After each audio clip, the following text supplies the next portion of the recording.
Amigo, Okay. el pueblo está contigo. Well, thank you.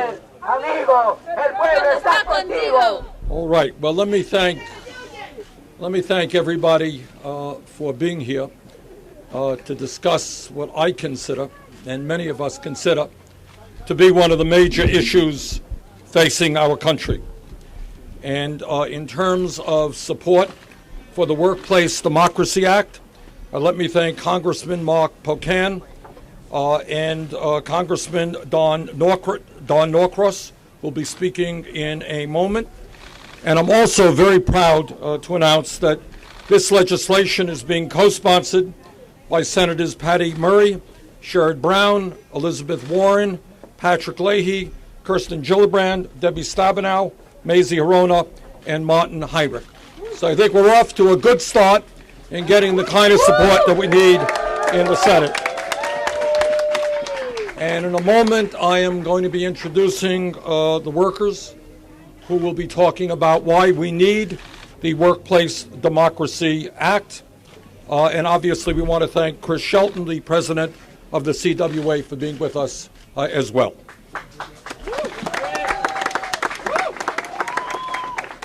I think everybody in America who works for a living understands that the great middle class of this country, once the envy of the world, is disappearing.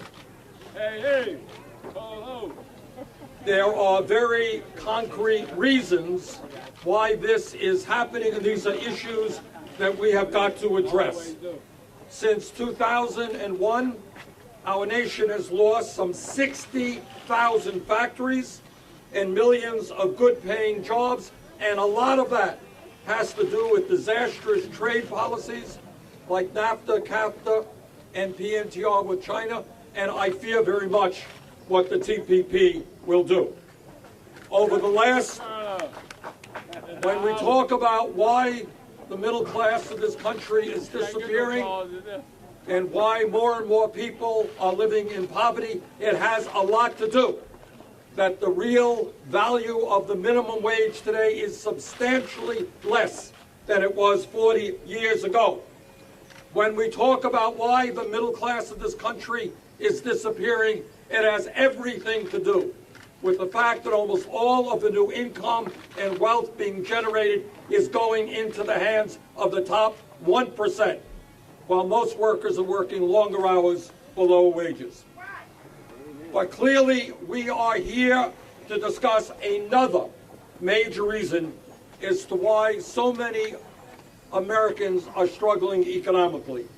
And that is that millions of our people who want to join unions, who understand that collective bargaining will raise their wages and income, are unable to do so because of the coercive and often illegal behavior of their employers.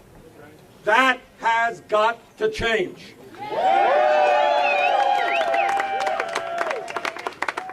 If workers in this country want to exercise their constitutional right to join a union, they must be allowed to do that.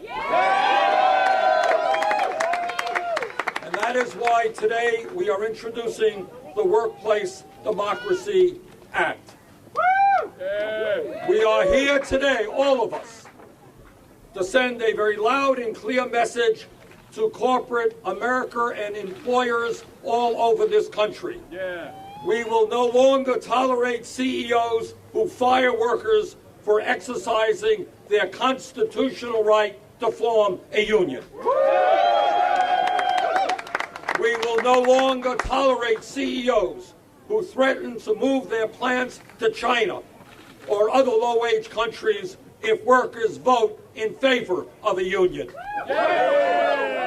We will no longer tolerate CEOs and managers who intimidate or threaten pro-union workers.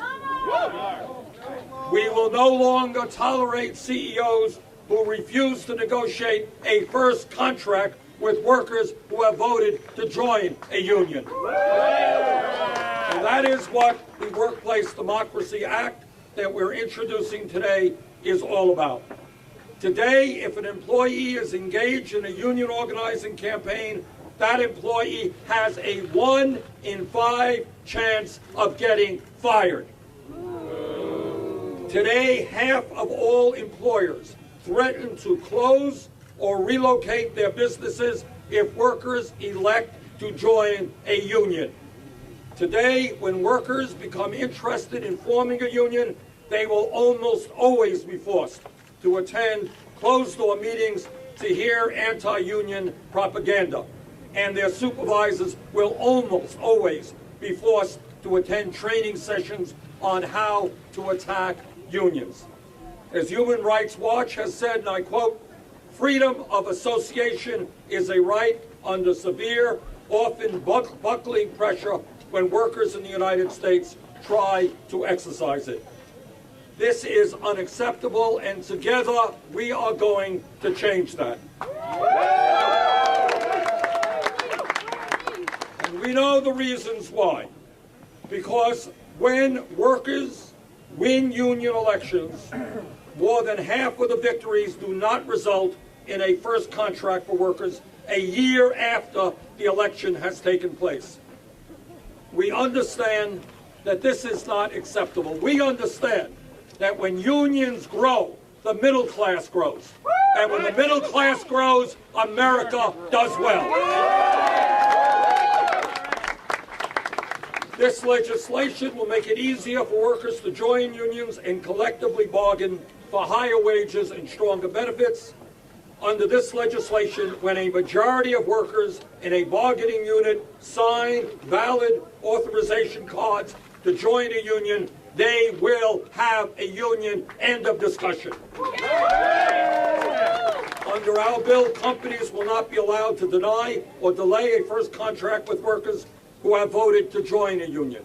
If companies refuse to seriously negotiate a first contract, this bill would require binding arbitration and the completion of a first contract in less than 6 months. Brothers and sisters, we all know that when workers come together and engage in collective bargaining, their wages go up, their other benefits go up, their overall standard of living goes up. Our job is to make it easier for workers to join unions, not harder. That is what this legislation is about, and we're going to do our best to see that it's passed.